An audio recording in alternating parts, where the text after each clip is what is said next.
Salut internet, c'est Alex et aujourd'hui je vais vous parler d'une habitude que j'ai prise il y a quelques semaines et je me dis, Alex, pourquoi t'as pas pris cette habitude plus tôt? Donc voilà, je tenais à vous en faire une vidéo pour vous partager un petit peu ça. Mais avant, je tenais à vous dire que cette vidéo est la première d'une nouvelle playlist qui s'intitule le mindset, l'état d'esprit, dans laquelle je vais vous partager les bons réflexes à avoir, en tout cas ceux que j'estime être pertinents pour une carrière d'entrepreneur. Donc pour recevoir les prochains épisodes liés au mindset et à mes autres vidéos, abonnez-vous à la chaîne. Ça y est, c'est dit, on va pouvoir passer maintenant au cœur de la vidéo. Alors de quoi s'agit-il exactement?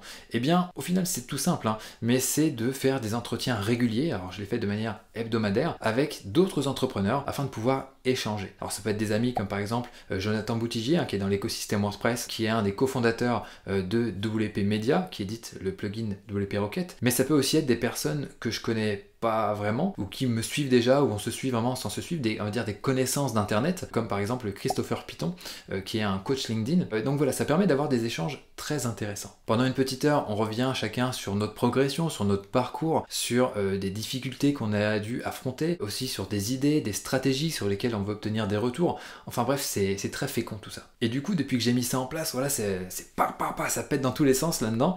Et du coup, je me dis, mais pourquoi Alex, t'as pas mis ça en place plus tôt? Pourquoi tu t'as pas échangé davantage avec d'autres personnes? Eh bien, j'y vois trois raisons. La première, c'est que j'ai souvent eu la tête dans le guidon. T'es comme ça, voilà, à fond sur les projets. En même temps, vous allez me dire, il y a eu le Covid et tout, donc c'était pas forcément évident d'avoir du temps de côté.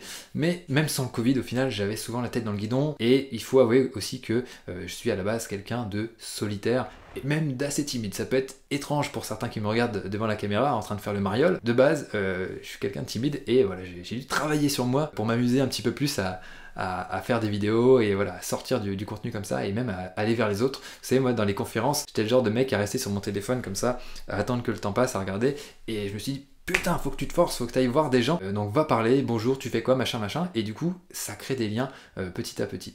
Mais voilà, là, avec cette période, on va dire, de confinement, couvre-feu, machin, c'est pas évident au niveau des événements, vous en conviendrez, donc voilà, il faut se forcer. Et la troisième raison, c'est tout simplement que j'avais pas eu l'idée plus tôt. Ça peut paraître con, mais voilà, j'ai pas eu l'idée, donc quand t'as pas l'idée, tu peux pas l'exécuter. Pourtant, échanger avec ses pairs, et quel que soit le secteur d'activité, ça permet déjà de sortir la tête de l'eau, ça permet aussi de développer son réseau, et de renforcer les liens au sein de son réseau, et ça permet aussi d'avoir de nouvelles idées, d'avoir des retours sur ce qu'on imagine, sur des stratégies, et ça permet aussi d'avoir de nouvelles opportunités. Et bien entendu, il faut que ce soit le cas aussi pour notre interlocuteur. Ça doit être un entretien gagnant-gagnant. S'il y a quelqu'un qui perd du temps dans cet entretien, ça n'a pas lieu d'être. C'est pour ça qu'il faut s'intéresser à des personnes qui ont sensiblement le même niveau ou un petit peu plus élevé. Parce que de toute façon, quel est l'intérêt d'une personne qui est par exemple un top entrepreneur d'échanger avec quelqu'un qui se lance? Voilà, lui ne va pas apprendre grand chose, donc voilà, il faut que ce soit vraiment gagnant-gagnant, comme je disais tout à l'heure. Donc la question que je souhaite vous poser, c'est: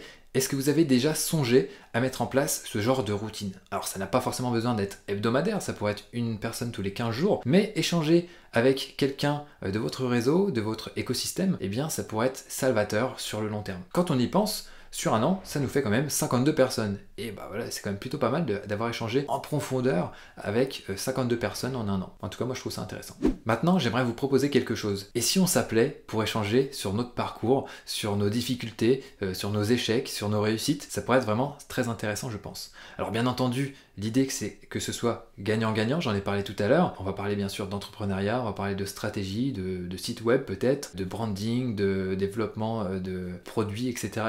Ayez bien en tête que si on échange ensemble, le but c'est pas que je sois un coach ou un quelconque donneur de conseils. L'idée c'est vraiment d'échanger d'entrepreneur à entrepreneur. Donc voilà, si ça vous intéresse, mettez un commentaire sous cette vidéo pour me dire écoute Alex, moi ça m'intéresse, j'ai tel profil, je pense que je peux t'apporter ça, et de ton côté je pense que tu peux m'apporter ça. Donc je regarderai régulièrement dans les commentaires de cette vidéo, et puis peut-être qu'on s'appellera à l'avenir. Voilà, dites-moi ce que vous en pensez. Bien entendu, abonnez-vous à la chaîne si c'est pas déjà le cas, et pour finir, comme d'habitude, j'ai qu'une chose à vous dire: donnez tout et ne lâchez rien. Ciao!